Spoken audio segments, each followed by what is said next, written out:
Variedades clínicas entonces del cólera, distinguidos alumnos. Pregunta de examen, ¿cuáles son las variedades clínicas? Las variedades clínicas en el cólera es la que acabamos de describir, la común o frecuente, o lo que ya hemos descrito, que es una diarrea de alta frecuencia, que el despeño diarreico pues, es abrupto, brusco, al principio fecaloideas de color amarillento y luego se torna ya de aspecto riciforme de alta frecuencia y que en pocas horas puede llevar al borde de la muerte.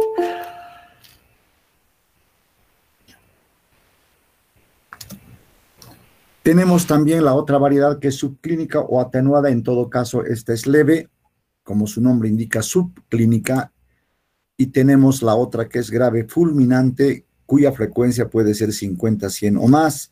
Naturalmente que esta, como su nombre indica, fulminante, en muy pocas horas puede concluir con la vida de los enfermos si es que no diagnosticamos oportunamente y no hacemos el tratamiento precoz. Sin embargo, este cuadro que hemos de analizar a continuación es muy interesante, el cuadro clínico de cólera en Bolivia. Ajustado en 100 o observado por 100, de 100 enfermos asintomáticos son 70, el 70%. Esto hace que sea peligrosa esta enfermedad. ¿Por qué? Porque de 100 la mayoría no van a tener síntomas y sin embargo pueden estar contagiando y transmitiendo a otras personas sanas.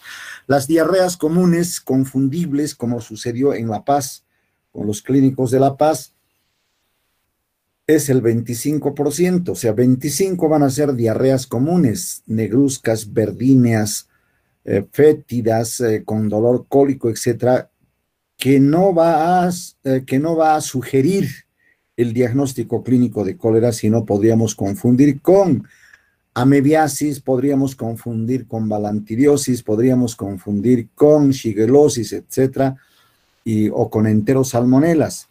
Solamente el 5% en Bolivia ha llegado al hospital con cólera típico, con aspecto riciforme, el vómito riciforme también en agua de arroz y de alta frecuencia, y que han llegado al borde, o sea, sin pujos ni tenesmos, sin dolor, sin náuseas.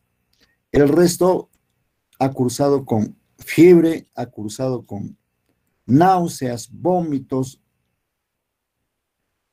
pujos y tenesmo. Entonces, esto les voy a preguntar, no sé a qué fila, ¿sí? Solo el 5% en Bolivia hizo una diarrea típica. Y si se presenta otra vez, seguramente el comportamiento ha de ser exactamente igual.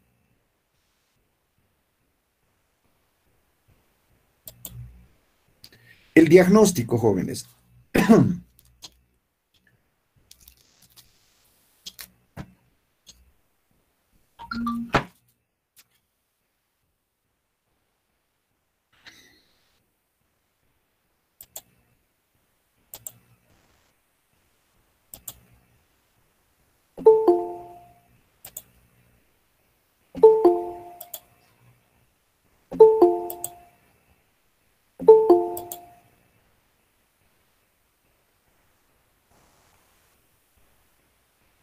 Alisten una hojita, jóvenes, para que vayan paloteando en el diagnóstico.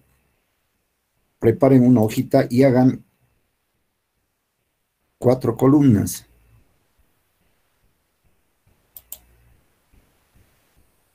¿Ya listaron 4 columnas?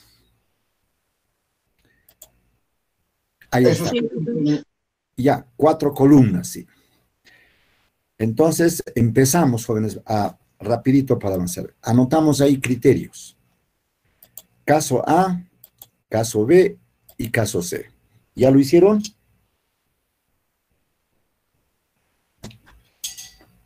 Ahora vamos, preguntamos, ¿tienes diarrea? Sí, nos va a contestar cuántas veces. Si es menos de 4, apuntamos acá, menor a 4. Si es entre 4 y 10 en caso B, y si es más de 10 o mayor a 10 en caso C. ¿Lo hicieron? Pregunta de examen.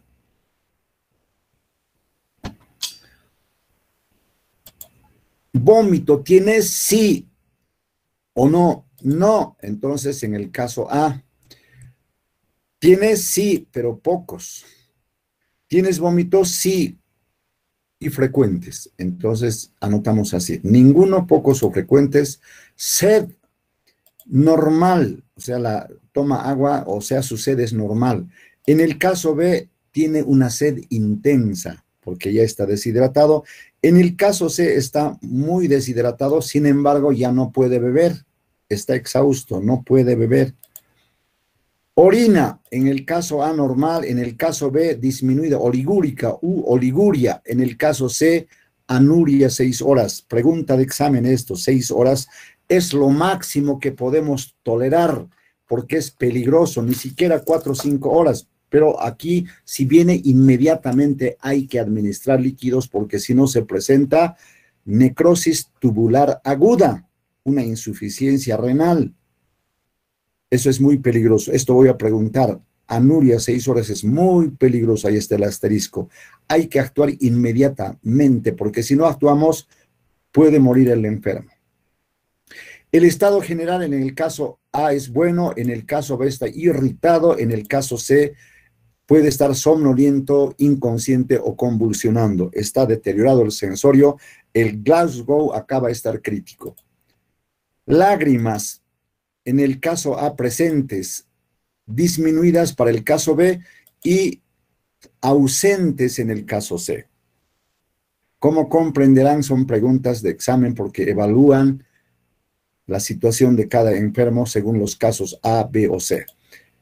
Ojos, en el caso A, normales, en el caso B, están hundidos los ojos, en el caso C, están muy hundidos.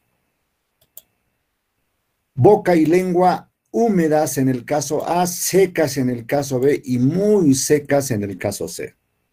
Seguimos anotando respiración normal en el caso A, en el caso B es rápida o taquipneica, por encima de 20, 24, 26, etc. Y en el caso C hay polipnea, muy rápida, anoten, polipnea. La polipnea es de frecuencia elevada, además una respiración dificultosa, profunda.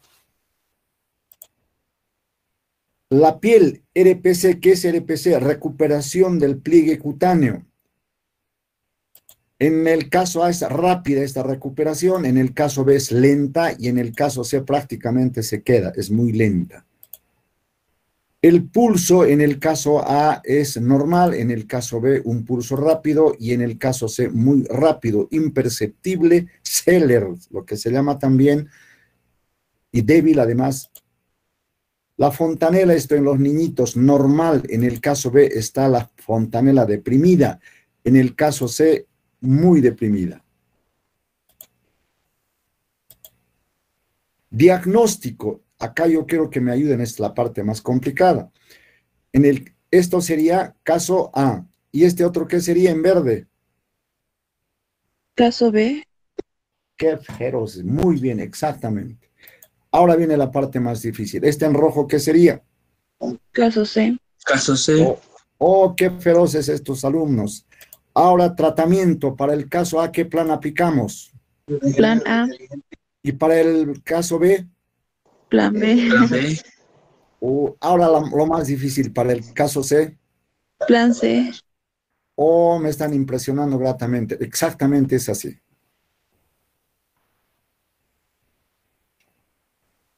Se han anotado un punto para el próximo año, jóvenes. Ya. ¿Qué más tenemos que hacer en diagnóstico? También hay que hacer pruebas de laboratorio. Hay que enviar una muestra para cultivo. Y van a hacer aglutinación con sueros para tipificar. Bueno, esto de cultivo de heces van a tener necesidad de obtener una muestra. Claro, van a aplicar también biología molecular. Este es el medio de transporte, pregunta de examen. ¿Cuál es ese medio de transporte? Es el Kerry Blair. En este medio de transporte del Kerry Blair, jóvenes, tiene esta composición que mayormente no les ha de interesar a ustedes. Creo que esta diapositiva preparé para estudiantes de bioquímica. Aquí está el hisopo para el medio de transporte. Aquí está el medio de cultivo de transporte Kerry Blair. Y esto es lo que tiene. ¿Y qué significa que tenga esto? Aquí están las características, que no tiene mucho nutriente, ¿sí? Tiene un nutriente exactamente para lo que sirve, para transportar. No permite esto la réplica de la bacteria. ¿Por qué? Porque tienen que replicar y cultivar recién en laboratorio. Entonces, estas son las características. Medio recomendado para la recolección, transporte y conservación de muestras aptas para estudios microbiológicos. El pH alto, es alcalino, minimiza la destrucción bacteriana por acidificación. Tiene un mínimo aporte de nutrientes que permite la recuperación de los microorganismos sin que haya replicación. El tioglicolato sódico se incluye para proveer un ambiente reducido. Ya, entonces, jóvenes, esas son las características. Y este es el hisopo. En Bolivia nosotros fabricamos también hisopos, como comprenderán por nuestra pobreza cuánto costará este hisopo. No tuvimos estos hisopos, son americanos, elegantes, como estarán viendo. Tiene una tapita rosca, ¿no es cierto? Desenroscábamos y hay que introducir al recto para obtener la muestra. Y aquí hay que recomendar la posición maometana.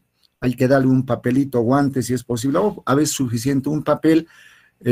A ambas nalgas se coloca el paciente o la paciente y separa las nalgas para que nosotros introduzcamos. Una vez que apuntamos, estamos a punto de introducir, tenemos que ladearnos a un ladito, entonces introducir y hacer el movimiento en el sentido de las agujas del reloj, o sea, girar para obtener la muestra y luego introducir a este tubo y listo. Vean, esto se enrosca. En cambio nosotros hicimos en frasquitos pequeñitos y el hisopo era grande, tenemos que romper, o sea, era un disparate. En cambio son elegantes, se saca, se obtiene la muestra, se introduce y punto. Bueno, todo depende de la cantidad de plata que tengamos.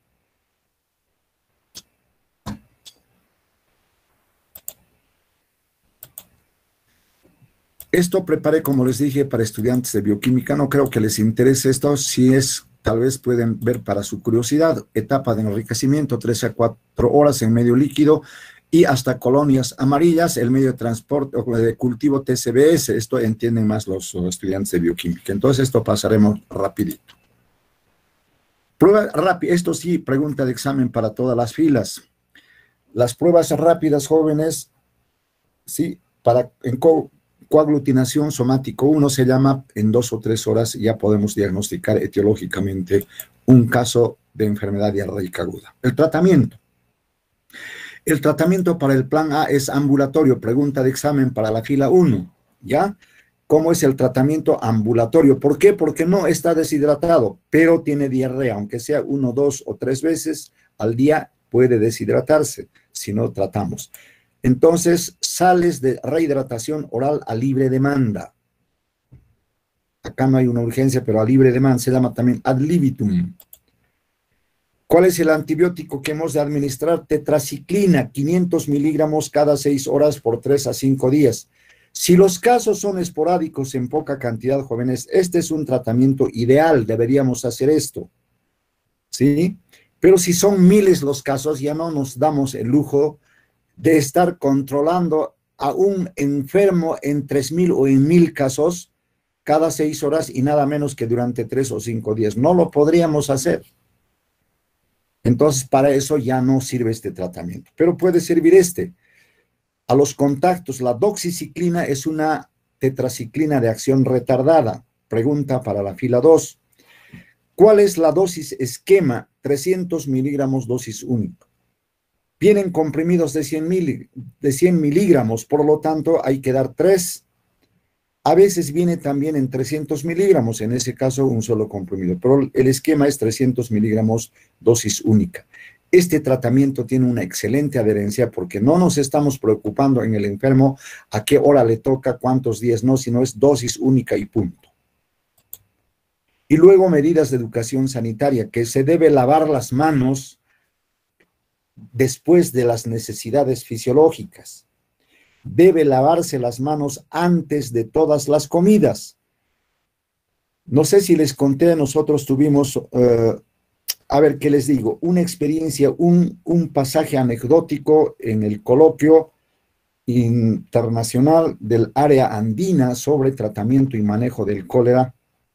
El que les habla era director del Hospital Santa Bárbara, entonces fuimos todos los directores y allá tuvimos coloquios con los colegas ecuatorianos, peruanos, eh, que venían, sí, incluidos los chilenos, para manejar el cólera. Y entonces allá tocamos todos estos aspectos y ahí aparecieron los comunicadores sociales reclamando, diciendo de que nosotros ya no deberíamos ocuparnos, que no era nuestra profesión, de hacer los jingles, los spots publicitarios, los mensajes por radio, pasacalles, mantas, etcétera, que con motivo del cólera dijeron, esa es nuestra profesión, nosotros somos los expertos, así como nosotros no podríamos meternos al tratamiento de ustedes como periodistas, ustedes tampoco, dennos nuestro espacio. Y reclamaban, decían que el Ministerio de Salud estaba obligado de contratar a un comunicador y a partir de aquellos entonces jóvenes, las instituciones tienen le llaman relacionador público, pero es un comunicador social. Y el que habla dijo ya que tienen razón, o sea, han estudiado para eso, entonces que desempeñen su función. Bueno, a esto voy. Elaboraron un jingle, ¿sí? Ellos sabían cuánto dura, cómo es el mensaje, el contenido psicológico, en fin, el impacto visual, auditivo, etc. Ellos sabían. Pero cometieron un desliz. Elaboraron a nivel nacional los jingles y decían, lávese las manos antes de las principales comidas. Decían antes de las 3 principales comidas. O sea, estaban hablando del desayuno, almuerzo y cena. Y cuando nosotros evaluamos el impacto de los jingles, porque nuestra misión era también, ¿no es cierto? Evaluamos en el Hospital Uni. Aquel entonces recién estábamos implementando el Hospital Uni. El que habla era decano entonces. Ya le estoy hablando ya no, perdón, era planificador. Y entonces estábamos desarrollando las carpetas familiares y inauguramos como posta sanitaria el actual Hospital Uni. Entonces fuimos a evaluar y ¿saben qué nos contestaron? ¿Se están lavando las manos? Sí, contestaban en coro. ¿Cómo se están lavando? Antes de las 3 principales comidas. Desayuno, almuerzo y cena.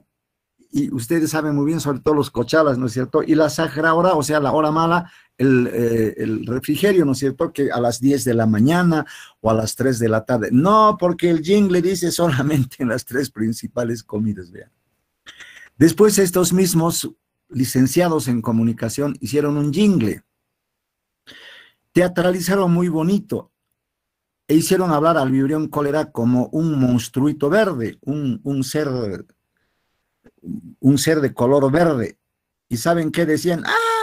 Lo mismo de siempre, el baño. Así, ¿no? O sea, de la agua que no utilizaban DG6.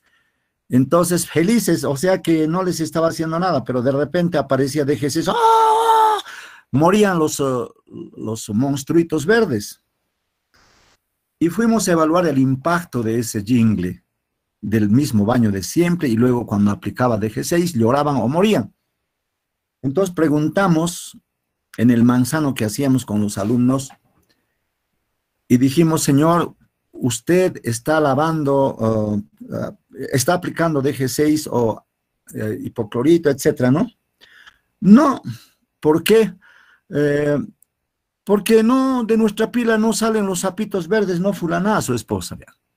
Imagínense la candidez de nuestra gente, la teatralización, la dramatización de los comunicadores sociales. Pensaban que el vibrión cólera eran unos sapitos verdes, vean ustedes. Entonces, aprendimos que el lenguaje tiene que ser apropiado y no es que hay que ir directamente con estas cosas a la población. Hay que explicarles, hay que ser explícitos, pero sobre todo claros y no generar confusión. Eso aprendimos también. Entonces, ahí, ¿qué dijimos? Lavado de las manos, no dijimos ya antes de las 3 principales comidas. ¿Qué dijimos? Lavado de las manos antes de todas las comidas. Tuvimos que cambiar el jingle. Y luego, pues también decíamos, después de hacer las necesidades fisiológicas. Eso era elegante, pero luego teníamos que decirlo claramente, claramente, ¿sí? Y las educadoras les decían, antes de que hagan la cacucha, sí, completitos lo decían, sí. Bueno, aprendimos el cólera a pesar de que se llevó a muchas personas. En Sucre, felizmente, tuvimos un éxito rotundo, más de 2.000 pacientes que atendimos en el Hospital Santa Bárbara. Entonces, allí, por ejemplo, entonces estaba de director, les dije, ¿no?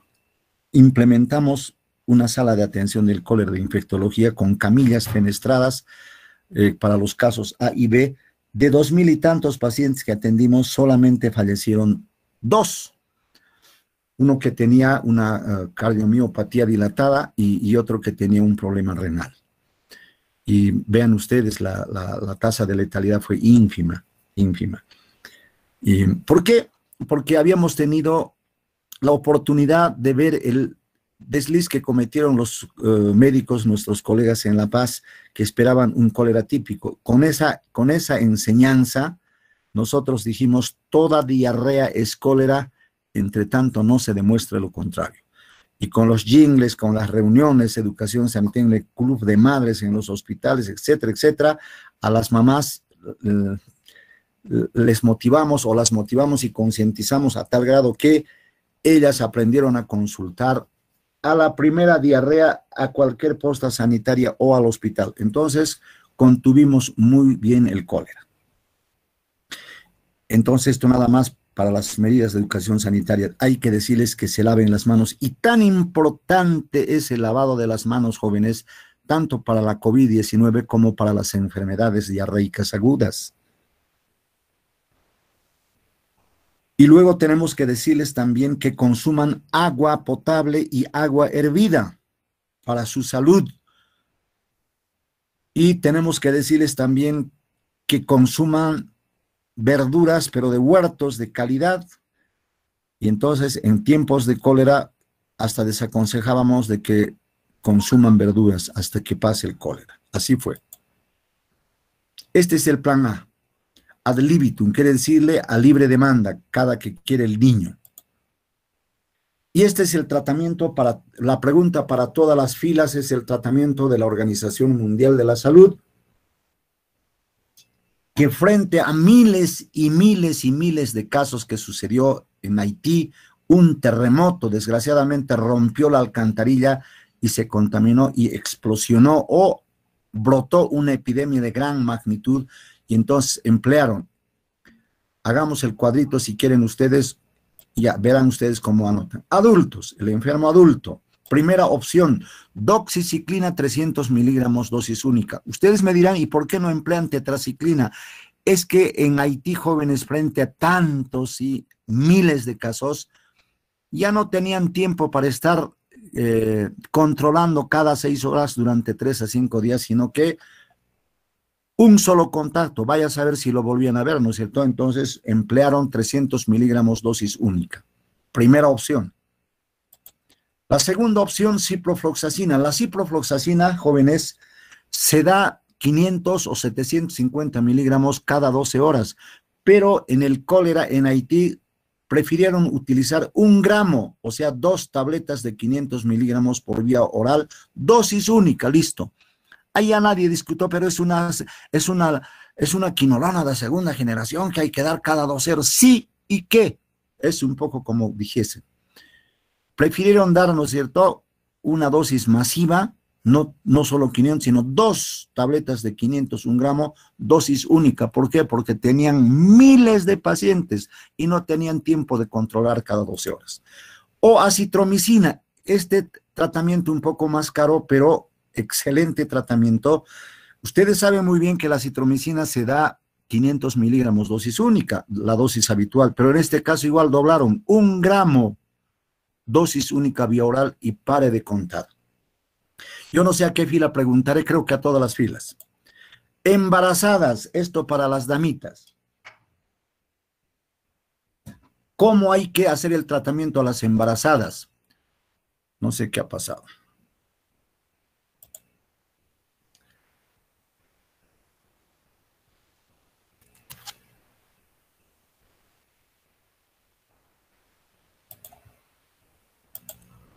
Oh, qué problema.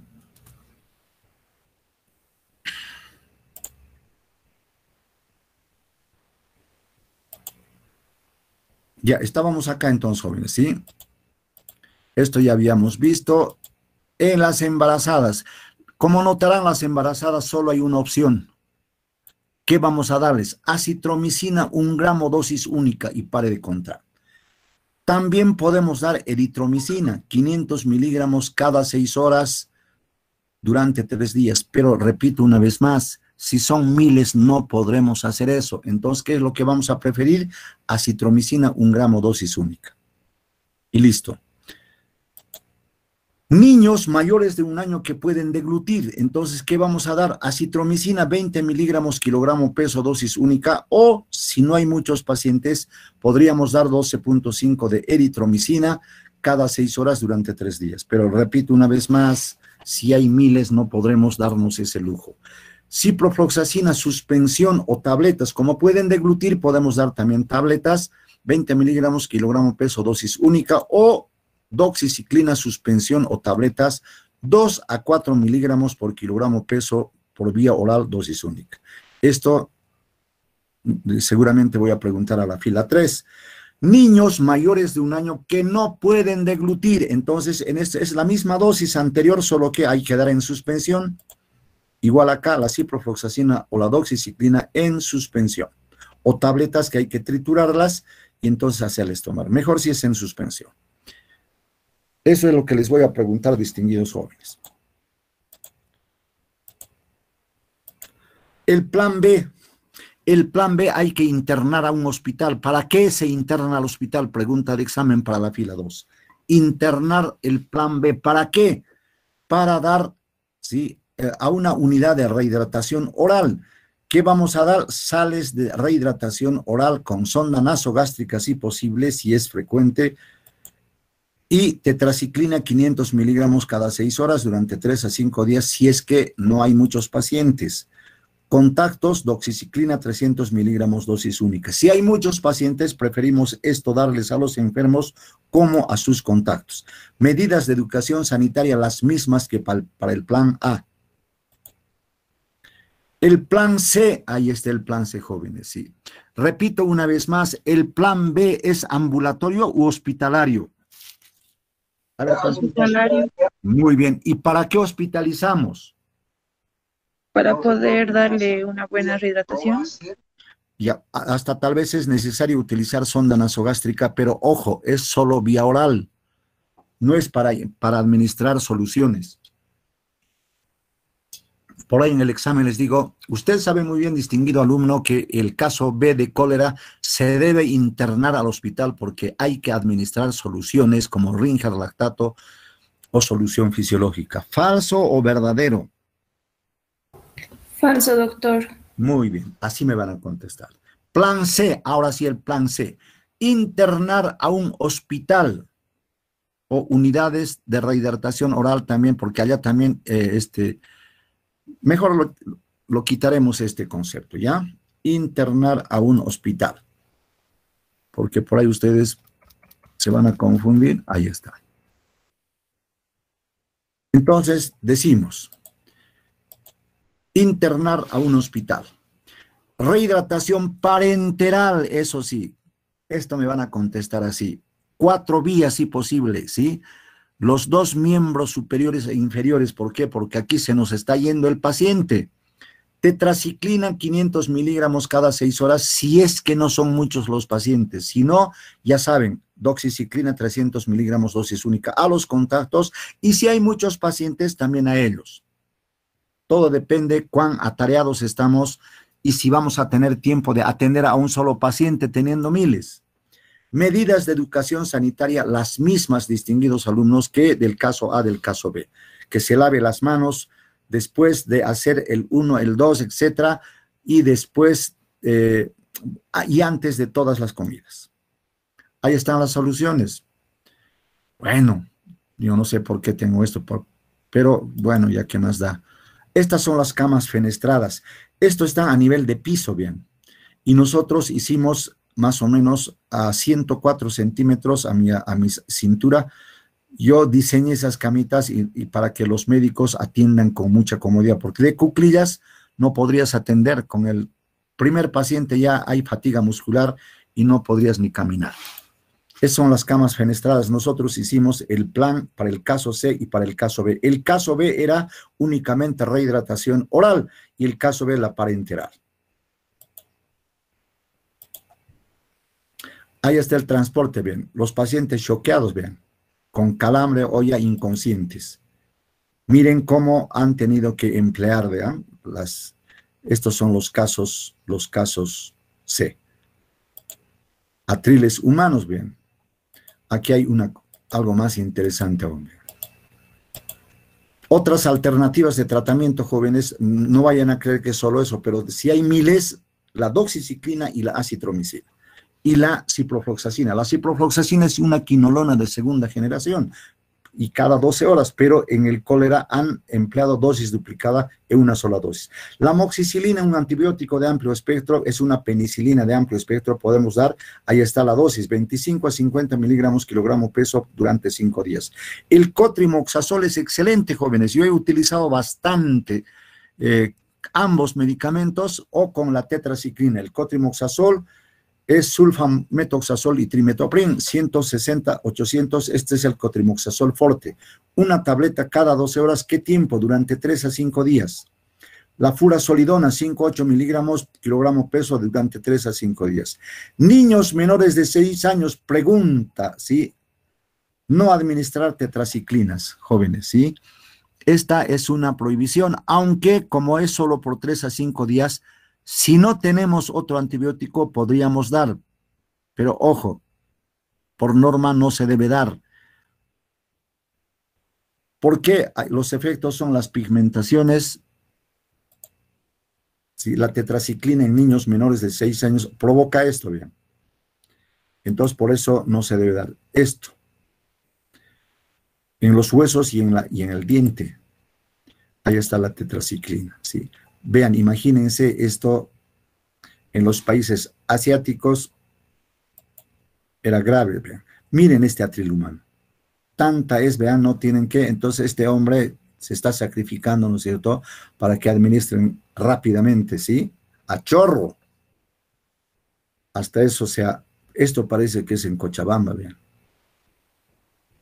Aquí este sombrerito es de Cochabamba, ¿no es cierto?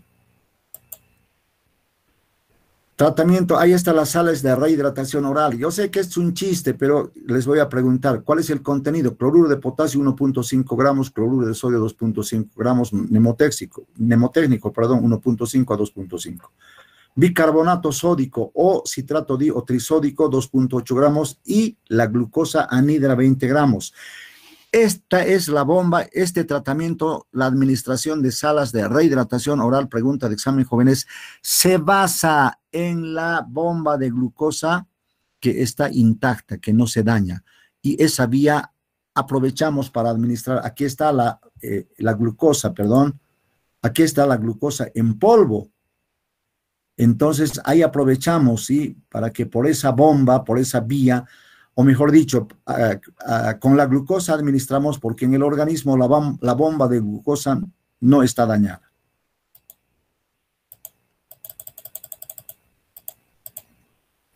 Ahí están las diferentes sales de rehidratación oral. Hay que preparar en agua limpia.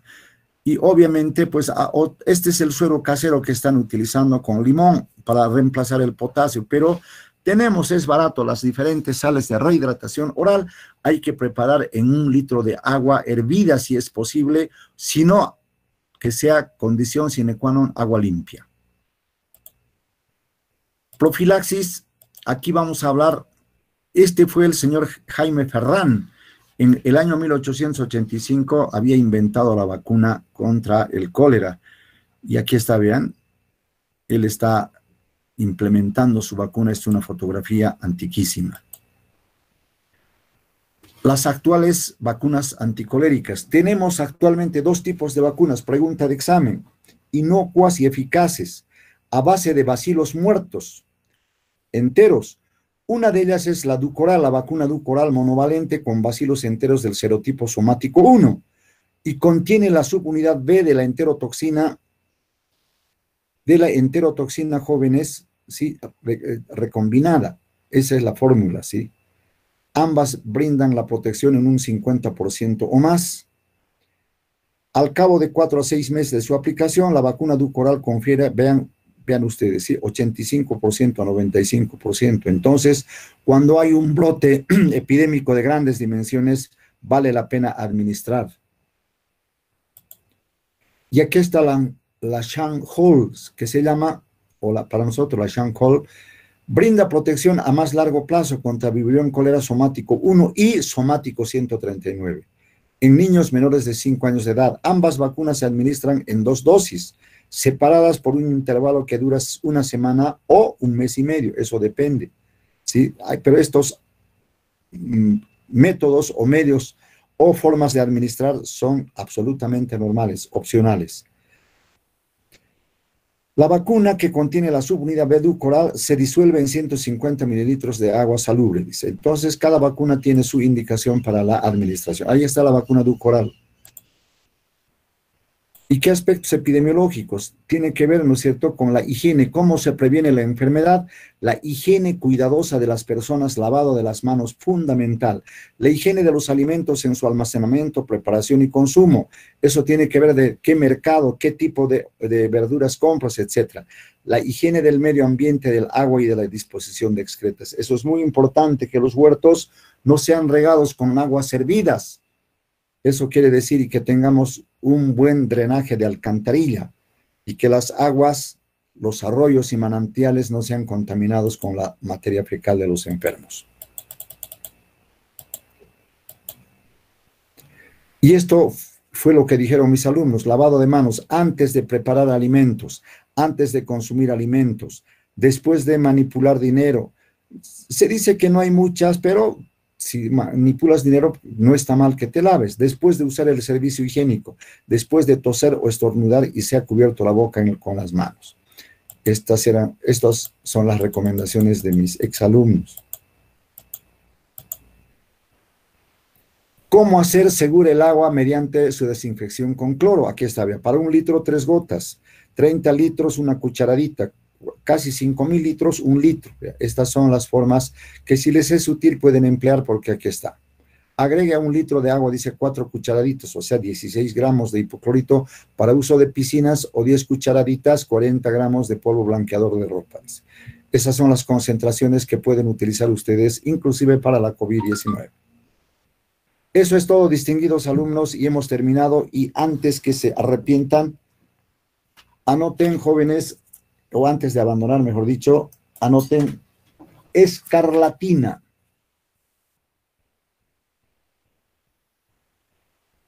El próximo tema, escarlatina. ¿Cuándo es nuestra próxima clase? El día jueves, doctor. Nos vemos el día jueves, entonces, jóvenes, pórtense bien. Y les he dado hartas preguntas de examen. Gracias, doctor. Hasta luego. Hasta luego, niños. Hasta luego, jóvenes. Hasta luego, doctor. Chao, chao. Hasta luego, doctor. Hasta luego.